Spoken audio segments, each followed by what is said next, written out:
He stood alone. One man standing on the plains of Karbala. His children have been martyred. His brother has been martyred. The only people he has left are his women in the camps. He is amputated on the plains of Karbala. 1,900 injuries in the body of Hussein ibn Ali alayhi salatu wasalam. There are 30,000 people surrounding him, but the one who is filled with sakina, the one who is filled with tranquility, is Imam Hussein alayhi salatu wasalam. He is sitting in his own blood and he is saying, Ya Ghiyath al-Mustaghithin. His dependence is on Allah subhanahu wa ta'ala. The ones who had fear in their hearts were the 10 killers who had come forward to Imam Hussein alayhi salam, but they could not kill him. And the one who had come and killed him was Shimr, la'natullah alayh. But those 10 people who had come forward to kill him, they came with their swords, but they couldn't do it. They said, we fear to kill the son of the Holy Prophet, peace be upon him. We don't want to kill him. Why do they have that fear? Because in the Quran it says, وَقَذَفَ فِي قُلُوبِهِمْ الرُّعْبِ, that in those people whose tawakkul is on other than Allah subhanahu wa ta'ala, we placed fear in their hearts. We've instilled fear within inside of their hearts. Therefore, the third difference is that Allah subhanahu wa ta'ala's tawakkul, it gives you courage, it gives you strength, it gives you peace, and it gives you tranquility. Reliance on other than God will give you fear, it will make you coward, and it will also make you humiliated within inside of your life.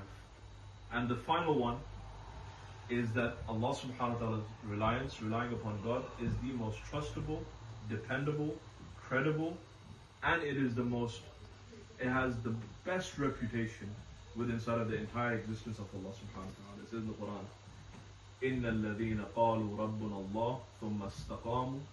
Those people who claim Allah subhanahu wa ta'ala as their Lord and they resist on this matter, تَتَنَزَّلُ عَلَيْهِمُ الْمَلَائِكَةُ. Angels will descend in their life, أَلَّا تَخَافُوا وَلَا تَحْزَنُوا. That the angels will tell them that do not fear and do not be sorrowful, for we are with you because you have depended on Allah subhanahu wa ta'ala. You've signed this agreement, you've committed with Allah subhanahu wa ta'ala. You trust His plan. If you trust His plan, I will send down my angels so that they can assist you, so that they can tell you that do not be scared of this dunya. Do not be afraid of what this dunya poses towards you. So as I mentioned those four, I would like to finally mention that if you have a look at this dunya and the examples that we have, Saddam Hussein, right, his reliance was on the USA. His reliance was on the West completely. At the end, they found him in a hole in the ground. They picked him out like somebody who was buried, and he had looked like as if he had lost everything in his life. And at the end, they had given him, they had hung him over there. They had executed him because he relied on other than Allah subhanahu wa ta'ala.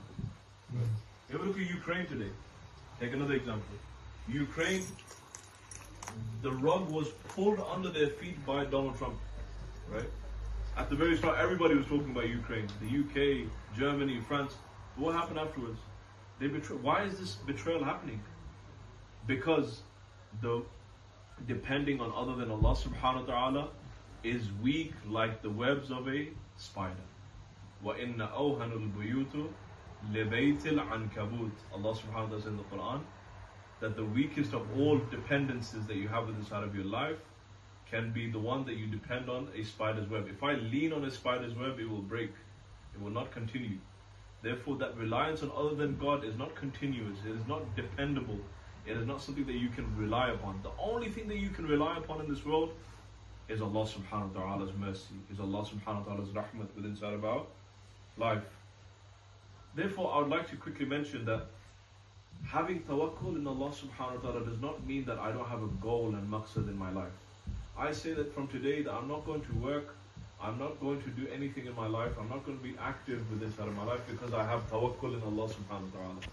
I would like to narrate a story from our first Imam, Amir al-Mu'mineen Ali ibn Abi Talib alayhi salatu wassalam.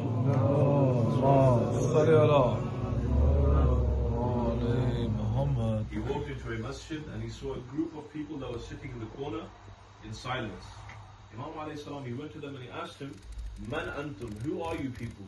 And why are you sitting here in complete silence? They replied, Nahnul mutawakkilun.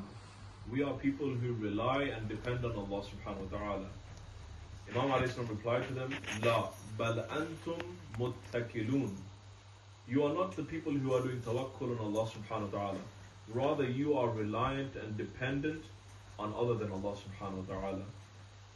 فَإِن كُنْتُم مُتَوَكِّلُونَ فَمَا بَلَغَ بِكُمْ تَوَكُّلُكُمْ.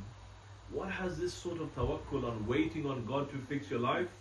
What has this achieved for you in your life? Has this achieved anything till date? And they replied, إِذَا وَجَدْنَا أَكَلْنَا. That if we find something, we're going to eat. وَإِذَا فَقَدْنَا صَبَرْنَا. If we don't have any food, we're just going to wait for that day to come. Imam alayhi salam had a very interesting reply, and I'd like to end my talk over here. Imam says, هَذَا تَفْعَلُ الْكِلَابُ عِنْدَنَا.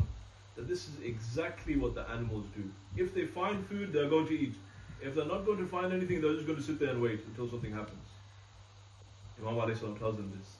And then the people have replied and said, قَالُوا فَمَا تَفْعَلُ. What should we do then?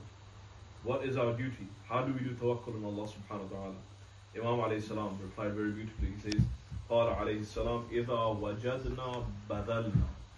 That if we have any food within inside of our house, first thing we do is we give it in the way of Allah subhanahu wa ta'ala. We sacrifice it in the way of Allah subhanahu wa ta'ala. And we take the example of Hazrat Fatima al-Zahra salamullahi alayha, where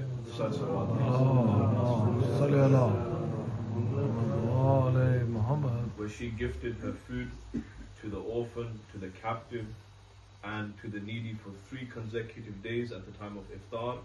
And she had no food remaining for Imam Hassan and Imam Hussein alayhi salam, but she had gifted everything fi sabilillah within inside of those 3 days for the cure of her sons. And then Imam alayhi salam says, وَإِذَا فَقَدْنَا شَكَرْنَا. When we don't have anything to eat, when we have nothing within inside of our life, we do the shukr of Allah subhanahu wa ta'ala. We thank